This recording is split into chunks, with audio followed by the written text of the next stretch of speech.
I never imagined that a lost wallet, returned by an unknown girl, would also return something I had lost long before: the ability to feel. My name is Elizabeth Lauren Morgan.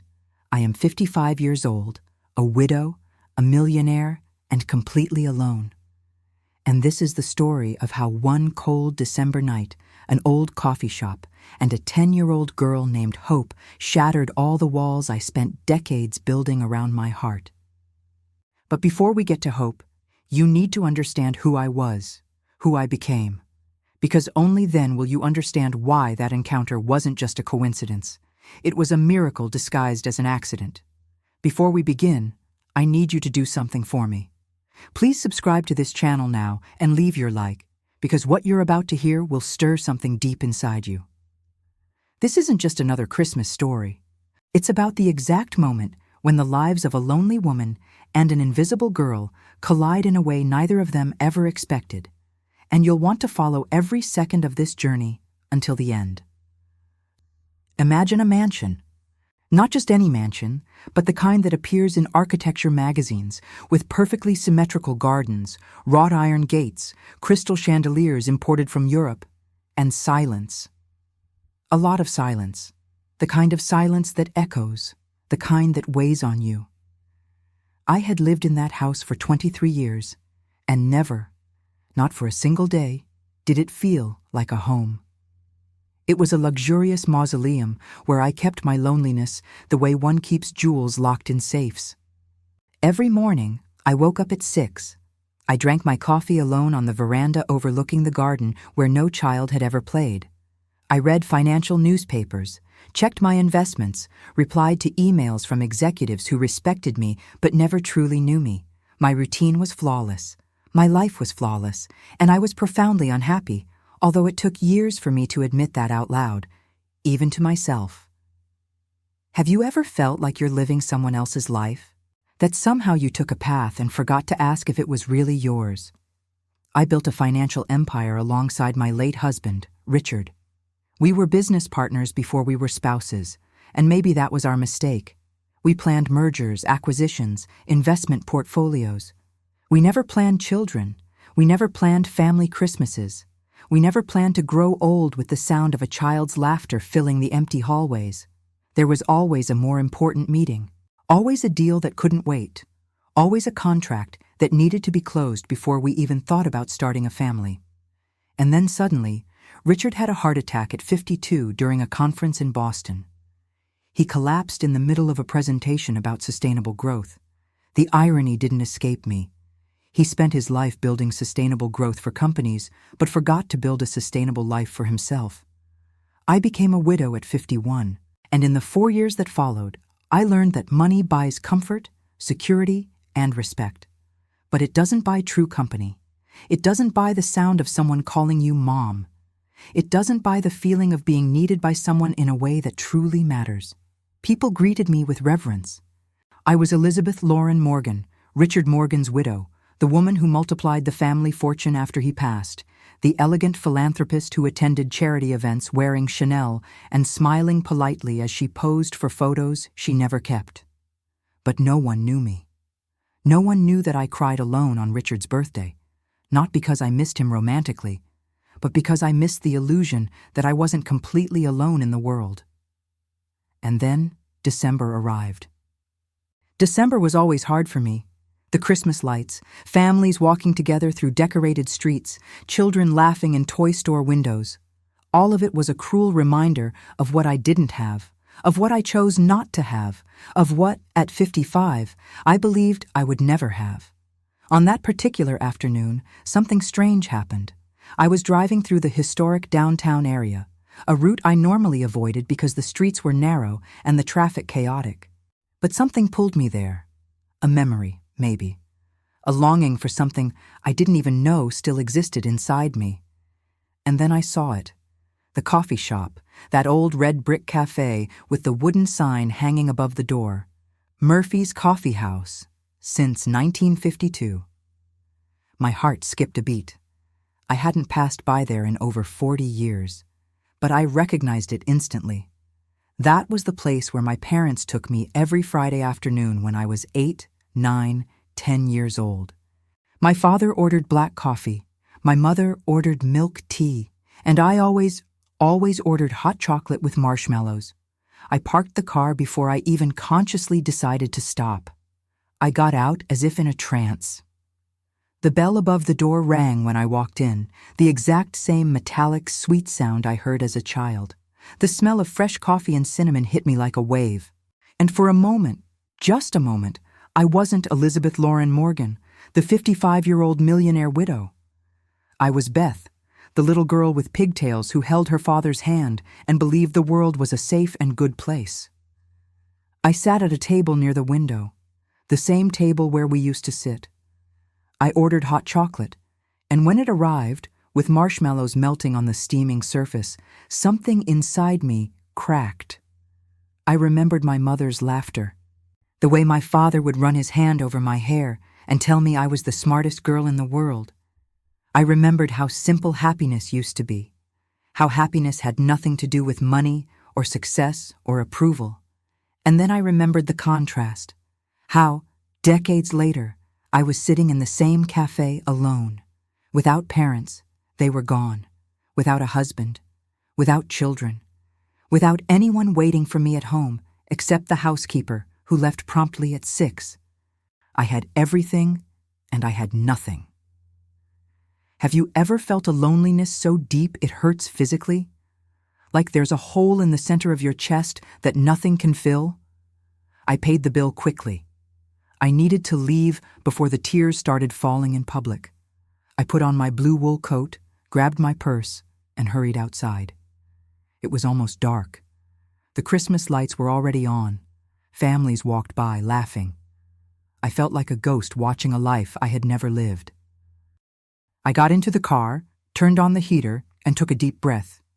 And it was only when I arrived home an hour later that I realized my wallet wasn't in my purse. I retraced my steps. The cafe. I must have left it on the table when I rushed out. But it was almost 8 at night. The cafe would already be closed. I would go back the next day. What I didn't know, what I couldn't possibly know in that moment, was that while I drove home with a heavy heart and tearful eyes, a 10-year-old girl wearing clothes far too thin for winter was holding my wallet in her trembling hands and making a decision that would change both our destinies forever. Because Hope wasn't just a girl. She was the answer to a question I didn't even know I was asking. Tell me in the comments, from what part of the world are you listening to me? I'd love to know where this story is reaching. Write your country, your city, tell me where you are, because this story is for you, wherever you may be. Hope never had much in life. In fact, she never had almost anything. But there was one thing her mother, before disappearing when Hope was only 5, had taught her.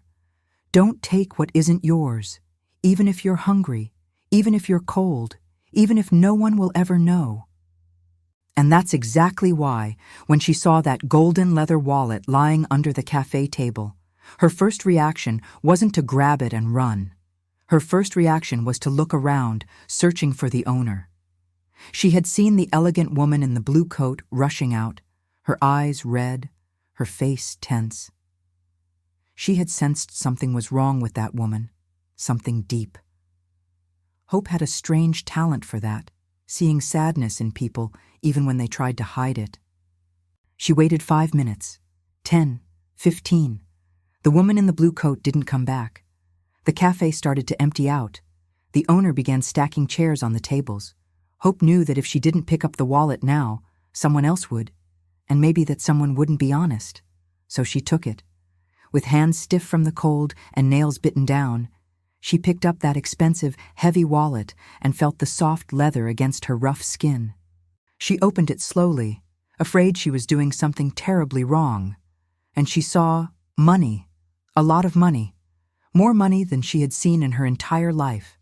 $50 and $100 bills perfectly organized, gold credit cards with engraved names, an old photo of a well-dressed couple smiling on some tropical beach, and an ID, Elizabeth Lauren Morgan, 55 years old, address in a neighborhood Hope only knew from far away, The one where the houses looked like palaces and the cars still shined even in the rain. Hope's stomach growled. She hadn't eaten since the morning before.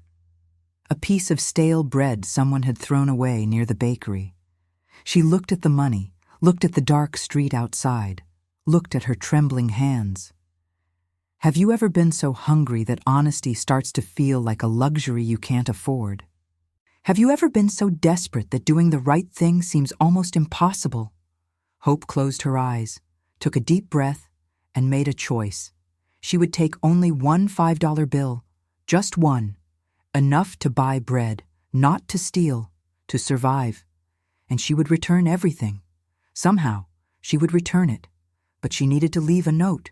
She needed that woman to know it wasn't theft. It was need. There's a difference. Hope knew that deep in her soul. She tore a piece of paper from an old flyer on the cafe floor, took a tiny pencil she carried in her pocket, so small it was barely usable, and with the crooked, shaky handwriting of someone who learned to write by watching signs and posters on the street, she wrote, "I'm sorry, I only took it to buy bread. I'll return everything someday. Thank you." She left the note inside the wallet, tucked everything into the torn pocket of her thin coat, far too thin for that brutal winter, and left the cafe before anyone could see her. That night, Hope slept under an old awning behind a closed supermarket, with her stomach a little less empty and her conscience a little heavier. She knew what she needed to do. She needed to find that woman. She needed to return the wallet, no matter how hard it would be. And it was hard. Very hard. Hope spent the entire next day searching. She went back to the cafe early in the morning and asked the owner if he knew the lady in the blue coat. He didn't. She walked through downtown streets, studying every face, every car, hoping to recognize that elegant woman with brown hair pulled into a perfect bun. Hours passed. The cold got worse. Hope began to think she would never find Elizabeth Lauren Morgan, that this woman lived in a world so far from hers that their paths would never cross again. But Hope didn't give up easily. She had learned, living alone on the streets, that giving up was like dying little by little. So she kept going. And then, late in the afternoon, as the sun dipped low and painted the sky orange and purple, Hope saw her, the same woman, the same blue coat, walking out of an elegant glass and steel office building, moving quickly toward a black car parked on the street. Hope's heart pounded. She ran. She ran with all the strength her thin legs had. She ran as if her life depended on it, and in a way, it did, because returning that wallet wasn't just about money. It was about proving to herself that she was still a good person, that the streets hadn't completely destroyed who she was inside. I was just about to get into the car when I heard a breathless voice behind me. "Ma'am, wait!" I turned around and saw a girl, small, far too thin, with delicate Latino features, huge eyes dark as a starless night, messy black hair falling over her shoulders, wearing clothes that looked like they hadn't been washed in weeks. She was holding something in her hands, something I recognized immediately. My wallet. For a moment, I just stood there, processing. How did this child have my wallet? Had she stolen it? But then why was she returning it? Nothing made sense. It's yours," she said, her voice shaky, her hands extended. "I found it yesterday at the cafe. I only took $5 to buy bread. I'm sorry. Everything else is there. I left a note." I took the wallet from her freezing hands. I opened it. Everything was there. The cards, the cash, except for $5. And yes, there was a note. A crumpled piece of paper with childish, uneven handwriting. "I'm sorry. I only took it to buy bread. I'll return everything someday. Thank you." Something inside me broke in that moment. This child had been so hungry she had to take $5 to eat. But she was honest enough to return everything. And she spent an entire day looking for me just to do that. I looked at her. Really looked. I saw the thin clothes, chapped lips from the cold, dirty nails, tired eyes of someone who had already seen things no child ever should. I saw a girl completely alone in the world, and I saw something else. I saw courage. I saw dignity. I saw pure kindness in the middle of brutal survival. "What's your name?" I asked, and my voice came out softer than I expected. "Hope," she whispered. "Hope." What a cruel and beautiful name for a child who had nothing. I wanted to do something, to thank her, reward her, ask where she lived, if she had family, if she was okay. But right at that moment, my phone rang. It was my attorney. The meeting. The damn meeting I had completely forgotten. I was 20 minutes late. They were waiting. It was about selling an important property. I couldn't postpone it. "I have to go," I said, and I still hate the sound of those words leaving my mouth. "But thank you. Thank you so much, sweetheart." Hope smiled, a small smile, but genuine. Then she turned and ran the other way, disappearing into the crowd on the sidewalk before I could say anything else. I got in the car, drove to the office, attended the meeting, signed the papers, said the right words at the right times, but my mind was somewhere else. It was on that note, on that girl, on that encounter that lasted less than 2 minutes, but left me completely shattered inside. When I got home that night, I couldn't sleep. I kept staring at the note. "I'm sorry. I only took it to buy bread. $5. She apologized for $5 she used so she wouldn't starve, while I had millions in the bank and a house full of empty rooms. Have you ever felt ashamed of your own life? Not because of something you did wrong, but because of everything you didn't do when you could have done better." The next day, I went back downtown, looked for Hope, returned to the cafe, asked around in the shops, walked through the streets. Nothing. She had vanished like smoke. On the 3rd day, I searched again. On the 4th, the 5th. I started asking homeless people, street vendors, anyone who might have seen a 10-year-old girl with Latino features alone. No one knew, or no one wanted to say. The streets keep their secrets. They protect their invisible ones. I was starting to lose hope of finding her again. And then, on the 6th night, when a snowstorm was starting to fall and I should have gone home hours earlier, I turned a dark corner near the old district, and I saw something that changed everything. What I saw in that moment made me realize that some people don't come into our lives by accident. They come because we need to save them, or because they need to save us, or maybe both at the same time. The snow was starting to fall harder. Those heavy flakes that stick to your hair and melt slowly, soaking everything. I should have been home. I should have been sitting in front of the fireplace with a cup of tea, reviewing financial reports or watching some boring documentary about emerging markets. But instead, I was out there on my 6th consecutive night, searching for a girl I had seen only once in my life. People probably thought I had lost my mind. Elizabeth Lauren Morgan, the millionaire widow, wandering through the most dangerous streets in the city after 9 at night, stopping strangers, showing a scribbled description on a piece of paper.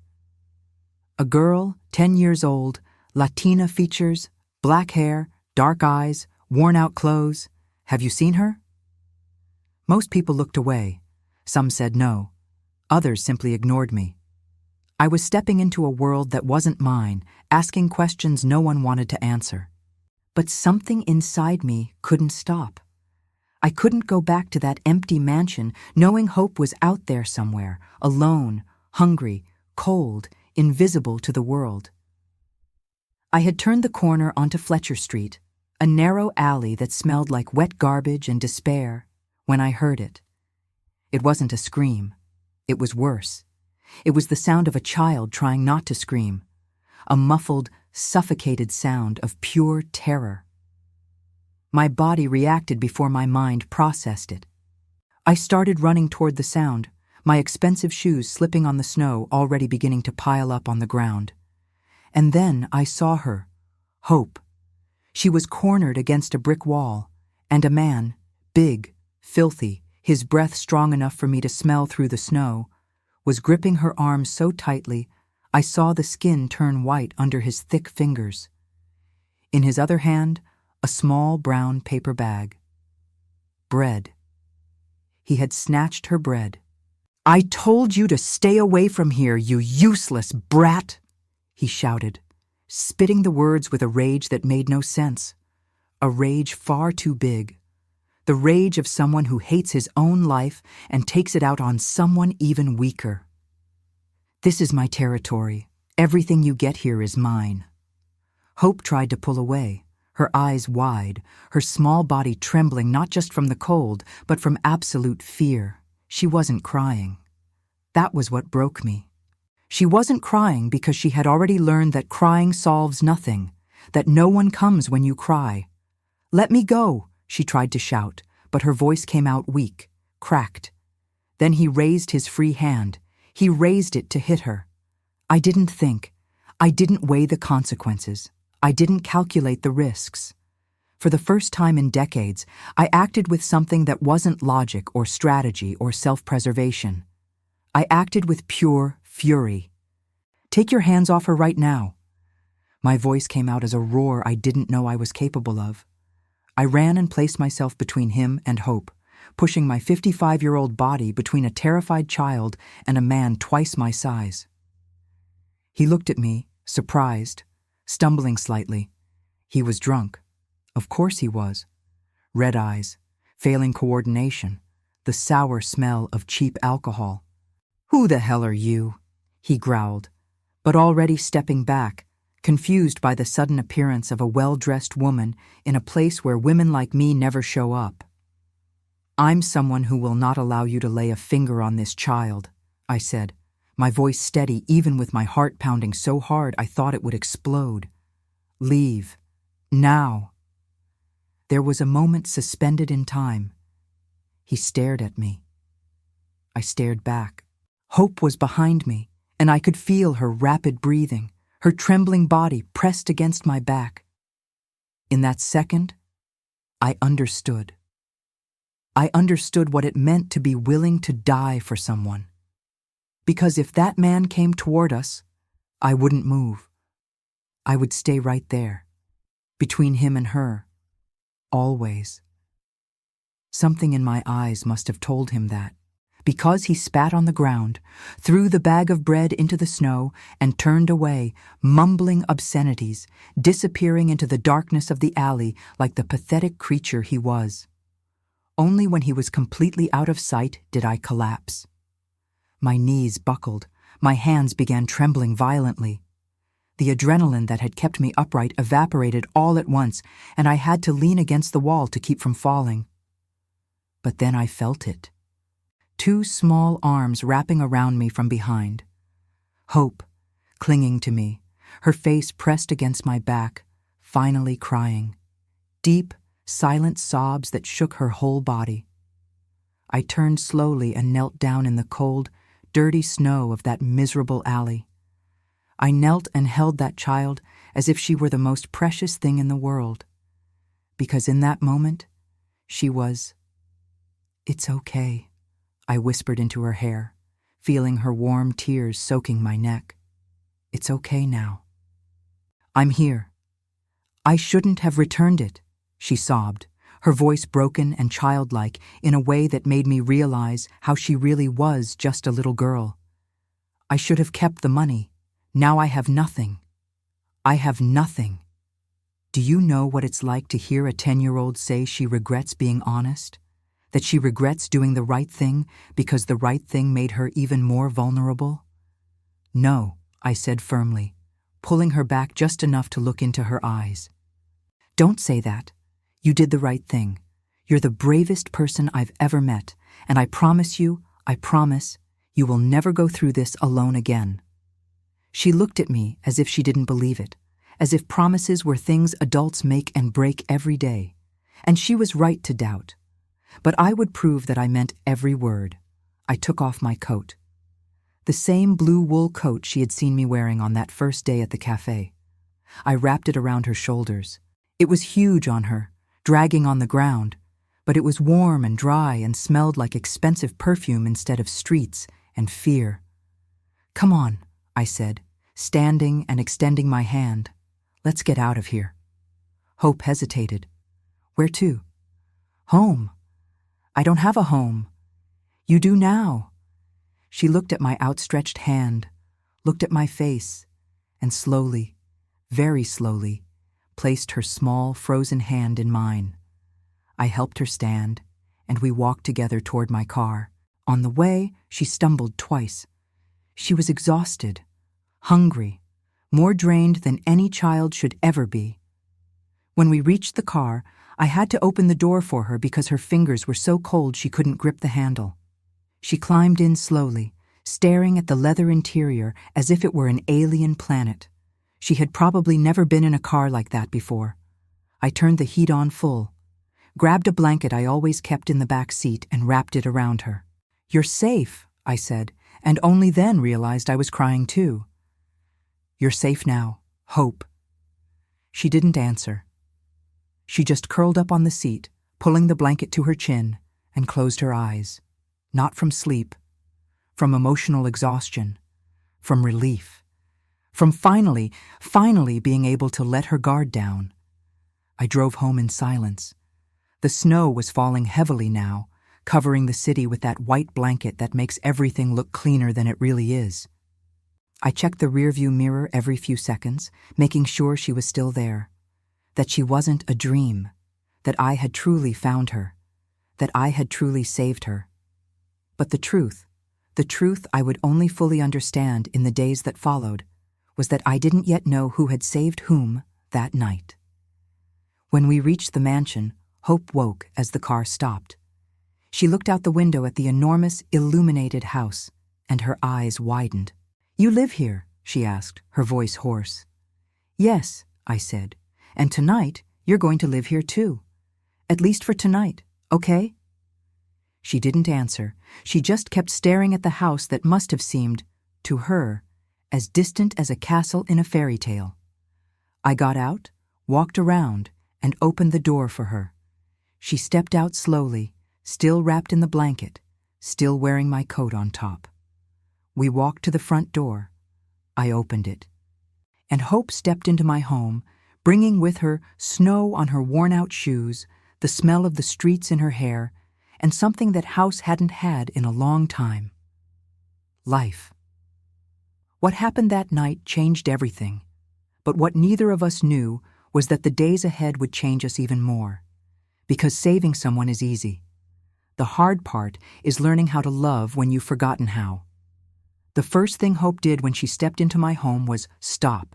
She simply stopped in the entry hall, frozen, looking up, at the crystal chandelier hanging from the tall ceiling like a waterfall of light, at the marble staircase curving gracefully upward, at the paintings on the walls, the fresh flowers on the console table, the floor so polished it reflected everything like a mirror.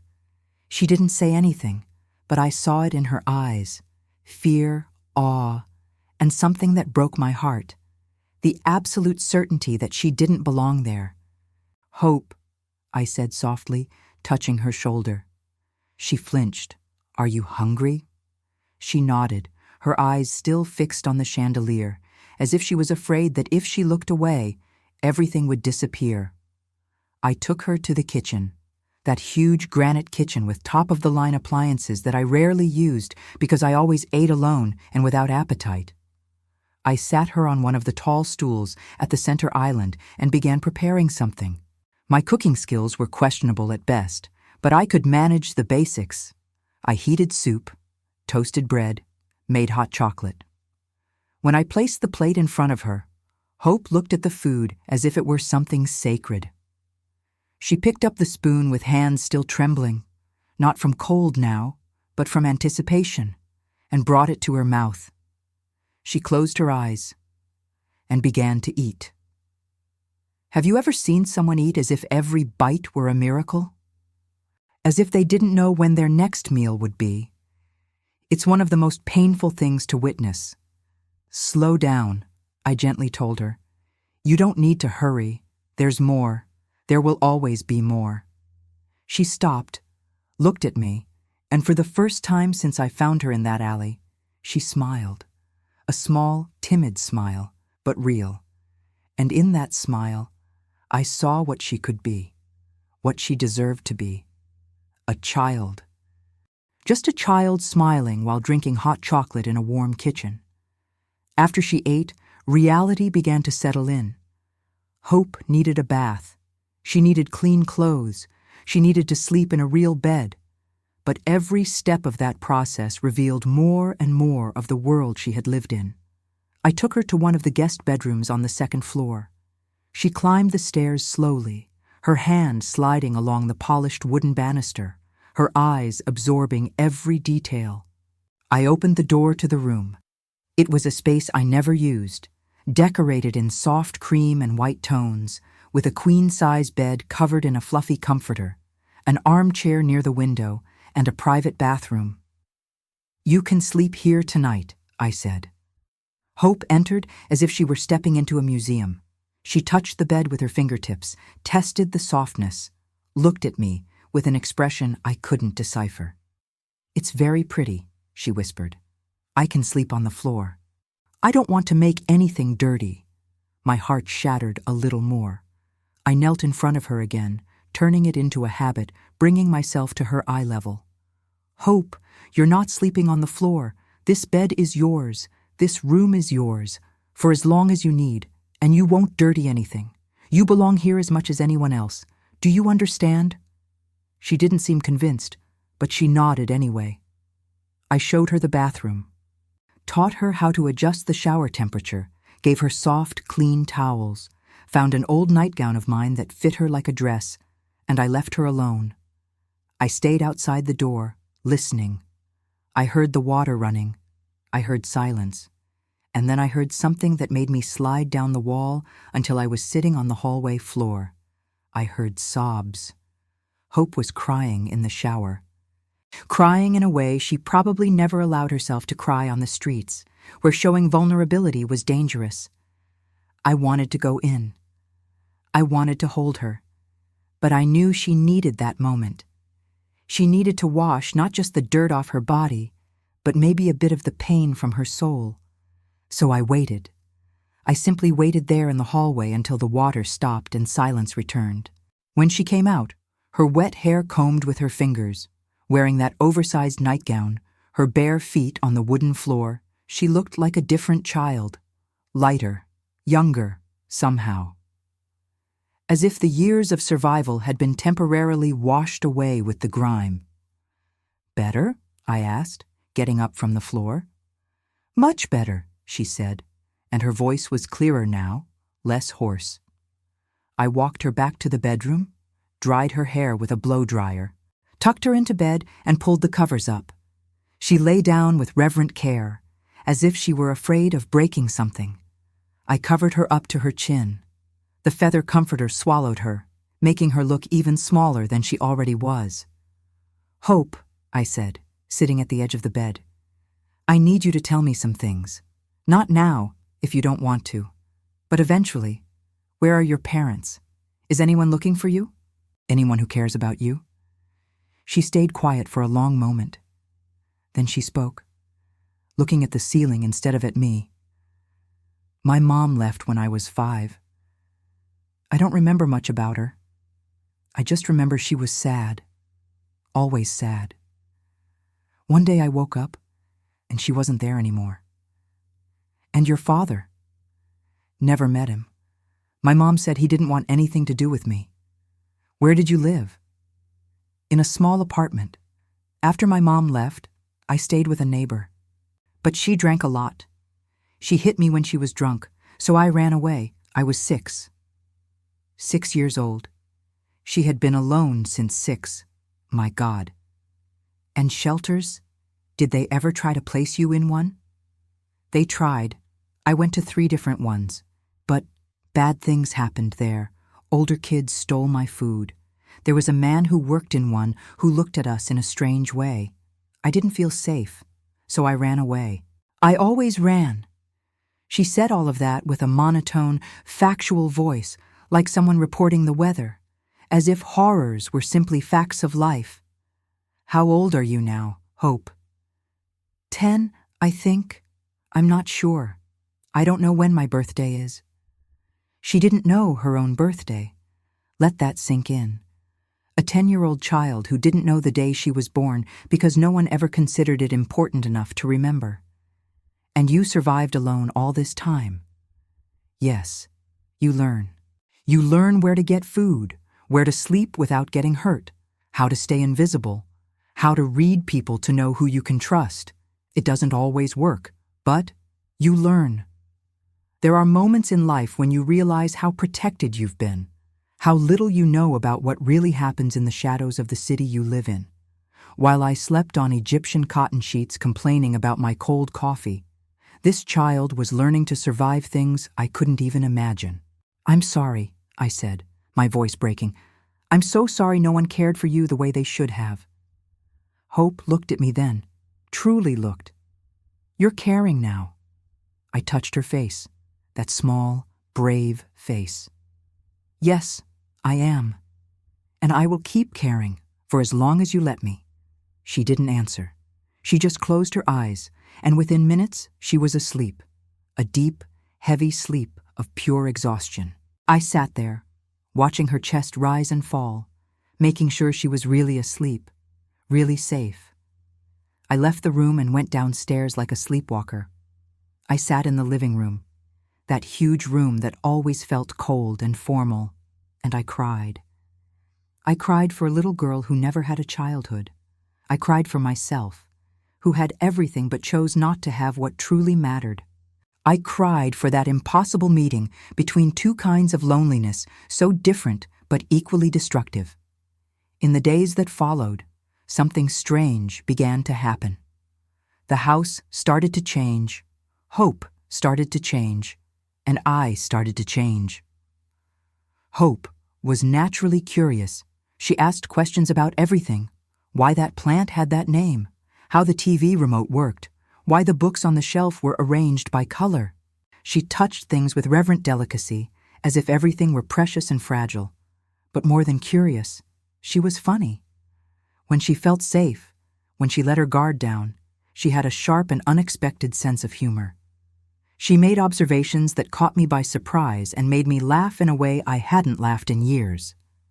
One morning, while we were having breakfast together, she looked at the garden through the window and said, "You know what this garden needs? Children playing in it. It's too quiet. It's sad." "You think gardens can get sad?" I asked. "Of course. Everything that doesn't have meaning gets sad. Just like people." A 10-year-old child giving me lessons about purpose and use, about how things and people need function to avoid withering. We spent our days exploring the house, cooking together, watching movies, talking. Hope told me stories from the streets, and I realized she had seen more real life at 10 than I had at 55. She knew the names of all the homeless people downtown. She knew who was dangerous and who was just lost. She knew where to get free food and how to avoid the police who sent kids to shelters. She was a survivor. But more than that, she was smart, frighteningly smart. When she discovered the library in the house, that room I rarely entered, she became hypnotized. She picked up a book on astronomy and spent hours looking at the photos of planets, galaxies, stars. "Do you read well?" I asked. "I learned by myself," she said without taking her eyes off the book. "Reading signs, billboards, books people threw away. I don't read fast, but I read." She learned to read on her own, while living on the streets, because she wanted to learn about the world. Have you ever met someone who makes you question every decision you've ever made in your life? Someone whose existence is a silent accusation against everything you've wasted? And then came the conversation I had been avoiding, the conversation about the future. It was night, and we were sitting on the living room sofa, Hope wrapped in a blanket, me holding a cup of tea. "Hope," I began carefully, "you can stay here for as long as you want. But eventually, we need to resolve your situation. We need to register you somewhere, get your documents, enroll you in school." She tensed immediately. "You're going to send me away." "No, that's not it. But I can't simply hide you here forever. You need things I can't give you without official help. Formal education, documents, a legal identity." "You're going to put me in a shelter," she said, and it wasn't a question. It was an accusation. I don't want to do that. But Hope, legally, I have no right over you. I'm not your family. The system will want to know where you are. She looked at me with those huge dark eyes now shining with restrained tears. I thought you wanted me to stay. I do, I nearly shouted, surprised by the intensity of my own emotion. I want that more than anything, but this is bigger than what I want. We have to do it right. Doing it right means taking me away from here. Doing it right means giving you a real future, and I'm going to fight for that. I'll find a way, but I need you to trust me. Hope stayed quiet for a long time. Then she asked, in a small voice, "Do you want to be my mom?" The world stopped. Everything stopped. My heart, my breathing, time. "Yes," I said, and the word came out like a sob. "More than you can imagine." She threw herself into my arms then, and we both cried.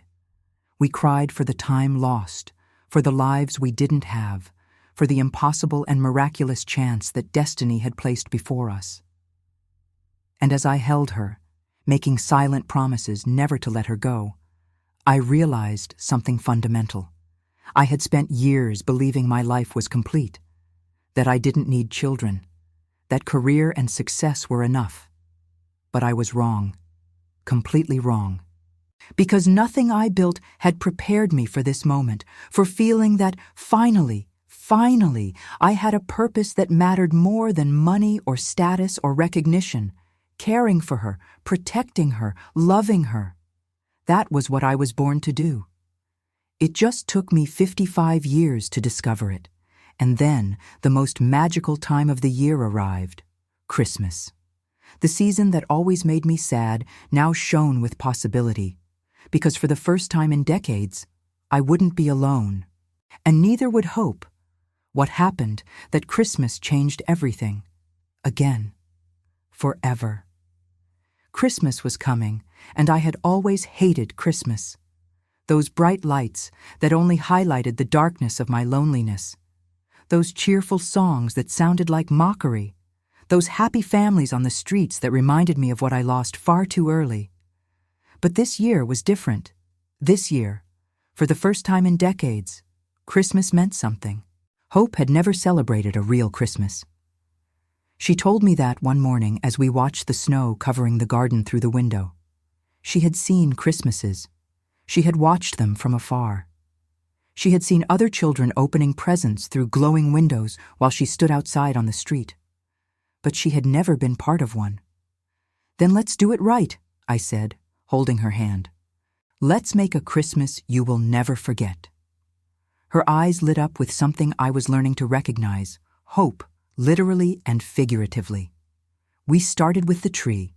We went together to a place that sold real Christmas trees, not the perfect artificial ones I used to buy.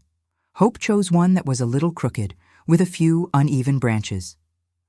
"That one," she said with conviction, "it needs a home too." We laughed as we tried to tie that tree to the roof of the car.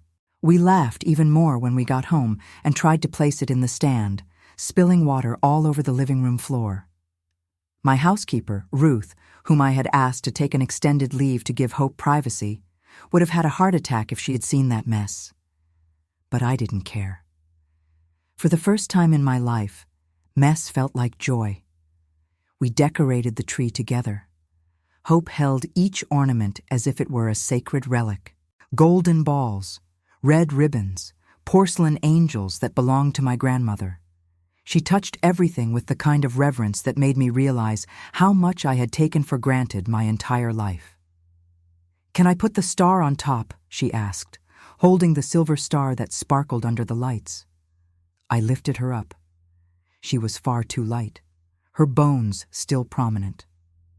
I held her tight as she stretched her arms and placed the star at the top of the tree. When we stepped back to admire our work, I saw a tear rolling down her cheek. "Why are you crying?" I asked, wiping the tear with my thumb. "It's too beautiful," she whispered. I never thought something this beautiful could be mine. I hugged her right there in front of that crooked and perfect tree and promised myself I would do everything in my power to make sure she had beautiful things for the rest of her life. Over the next few days, we went out to buy presents. I took Hope to the mall, and seeing the world through her eyes felt like seeing it for the first time. She stopped at every store window, mesmerized, the lights, the decorations, the rush of people carrying bags. Everything was new. Everything was magical. "Can we go inside the stores?" she asked shyly. "Hope, we can go into every store you want, and you can choose anything you like." She looked at me as if I were speaking another language. "Really? Really?" We went to the children's section of a department store. Hope touched the clothes gently, checking price tags and making little grimaces. "This is too expensive," she kept saying. "I don't need it." But I insisted. We picked warm coats, soft sweaters, jeans that actually fit her, winter boots with lining.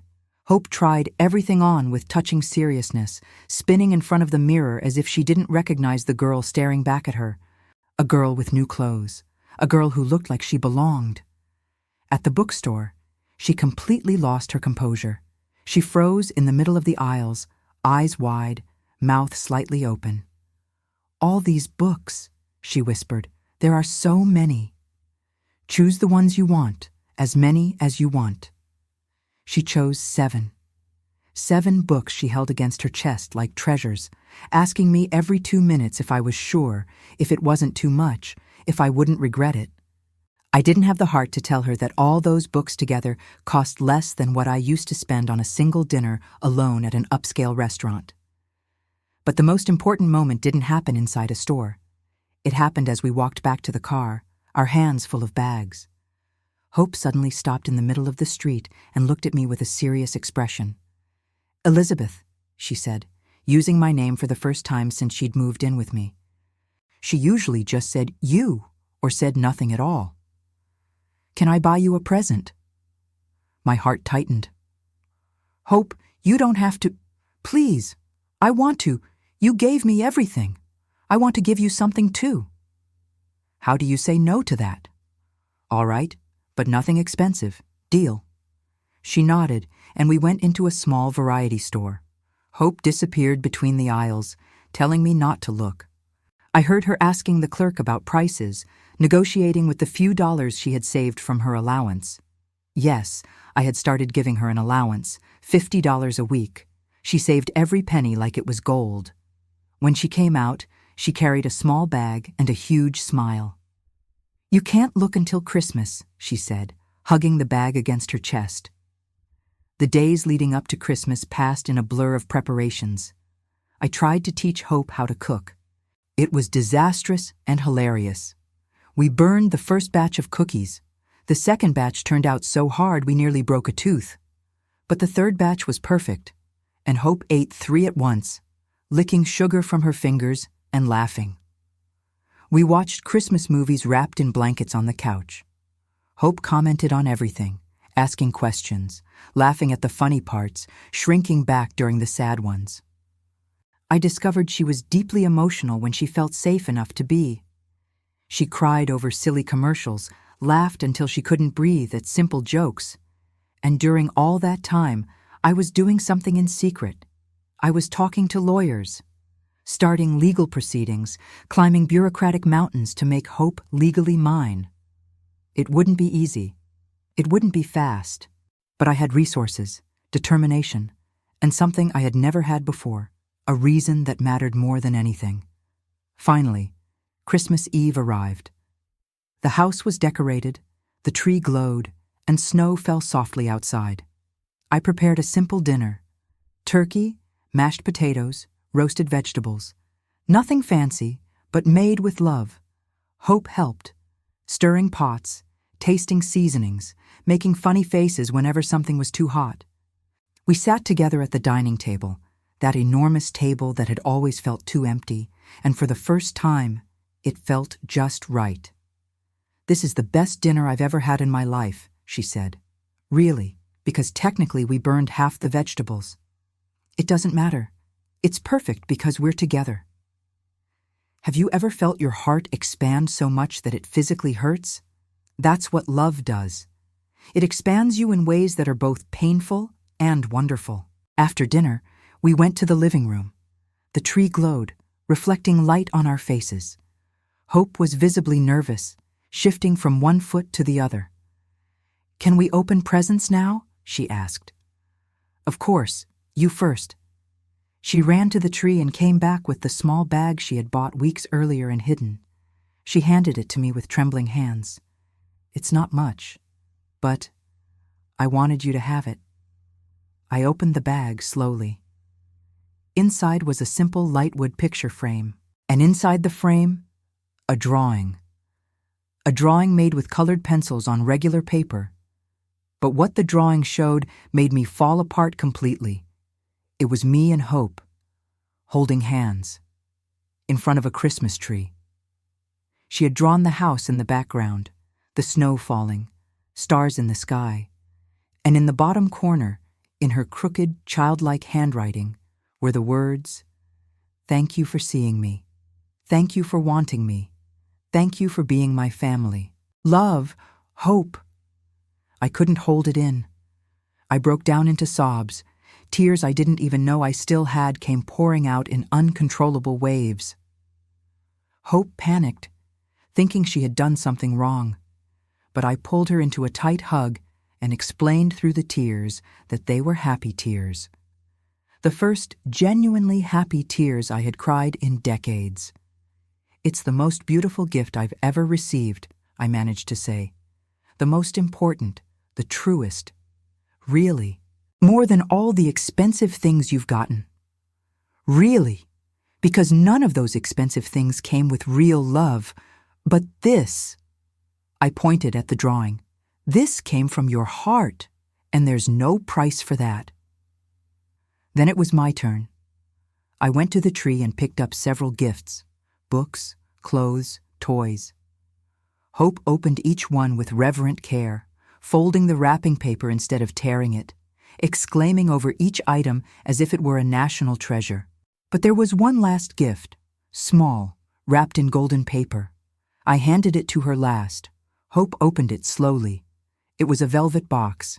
Inside, a necklace, a delicate silver chain with a pendant, a small heart engraved with one word, Hope. "I wanted you to have something that was just yours," I explained as I placed the necklace on her. "Something no one can take from you. Something that reminds you that you are loved, always. No matter what." Hope touched the pendant, feeling the engraved letters.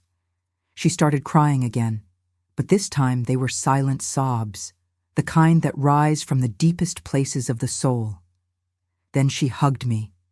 She hugged me with a strength I never thought a child that small could have. And she whispered in my ear, "Can I call you Mom? Not in front of people if you don't want, but here, just us. Can I?" I had waited my whole life to hear someone call me Mom. I didn't know that. I had convinced myself I didn't want it, didn't need it, but I was wrong. Deeply, completely wrong. "Yes," I answered, my voice breaking. "You can call me Mom always, in front of everyone. I want the whole world to know you're my daughter, my chosen daughter, my loved daughter." We stayed like that for what felt like forever and a single second at the same time. Hugged on the living room floor under that crooked tree while the snow fell outside and the world went on without knowing the miracle happening inside that house. Eventually, we got up. We wiped our tears, and Hope had an idea. "Can we put something on the tree to remember this day?" "What?" She thought for a moment, then her eyes lit up. She ran to the room and came back with something in her hand. The wallet. My old wallet she had returned weeks earlier. "Can we make an ornament out of this? A miniature? Because this is where everything started." The next day, I ordered a custom ornament, a miniature golden wallet with a small note attached. The note read, "Some things that are lost return to us in ways we never imagined, and when they do, they bring with them the life we were always meant to live. We hung the ornament together on the tree, and every time I looked at it, I remembered. I remembered that life has strange and miraculous ways of giving you what you need exactly when you stopped looking. In the months that followed, I fought through mountains of paperwork, hearings, evaluations. The adoption process was brutal and long, but I didn't give up. I couldn't give up. Hope was my daughter in my heart long before she was on paper. And finally, on a sunny spring morning, 6 months after that first night, a judge looked at the two of us sitting in the courtroom and spoke the words that officially changed everything. Adoption approved. Hope Lauren Morgan. That was her new name. She had a last name now. She had a family. She had a mother. She had a home. When we left the courthouse, Hope held my hand and said something I will keep in my heart for the rest of my life. You know what's funny? I always thought my name was ironic. Hope, when I didn't have any. But now it makes sense, because I'm the hope you needed, and you're the hope I needed. We saved each other. And she was right, completely right. I didn't save Hope. We saved each other. Years passed. Hope grew, blossomed. Her natural intelligence, nourished by proper education, proved extraordinary. She devoured books, made friends, and became a beautiful young woman. But she never forgot where she came from. She never lost that deep empathy for invisible people, for those society prefers not to see. When she turned 16, she began volunteering at shelters for homeless children. She knew how to talk to them, how to make them trust her, how to show them that there was a way out, that there was hope, that there was a future. And I watched her with a pride words cannot describe. I watched the girl I found on the street become an extraordinary young woman, a young woman who used her past pain as fuel to help others, who turned trauma into purpose. Today, as I write this story, Hope is in law school. She wants to work with children in vulnerable situations. She wants to be for others what I was for her, or better, what we were for each other. And me? I learned that it's never too late to have the family you always wanted. That purpose doesn't come from a bank account or professional titles. It comes from loving someone more than you love yourself. It comes from waking up every day knowing that you matter to someone in a way that truly makes a difference.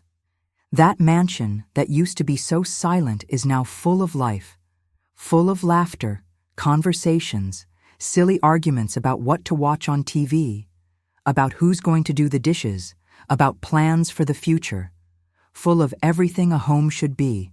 And every Christmas Eve, Hope and I do the same thing. We hang that miniature golden wallet on the tree. We read the note, and we remember. We remember that the best gifts don't come wrapped in pretty paper. They come disguised as coincidences, improbable encounters, lost wallets returned by honest hands of a child who had nothing yet possessed everything that truly matters: kindness, courage, and hope. My name is Elizabeth Lauren Morgan. I'm 61 years old now. I'm a mother. And this is the story of how a 10-year-old girl taught me that it's never too late to truly start living. If this story touched you, if you saw a bit of yourself in Elizabeth or in Hope, or if you simply believe in the power of one encounter to change everything, leave your like and your comment. Tell me, have you ever had a moment in your life that divided everything into before and after? A moment that made you understand who you were truly meant to be? And if this story moved you, share it with someone who needs to hear that it's never too late to begin again, that it's never too late to love, that it's never too late to be saved or to save someone else. Thank you for staying until the end. Thank you for listening to this story. Thank you for believing, as I learned to believe, that miracles happen in the most unlikely corners of life. Merry Christmas, no matter what time of year you're listening to this. Because the true Christmas spirit isn't on the calendar. It's in the willingness to open your heart to those who need it, and to let your heart be opened by someone you never expected to find.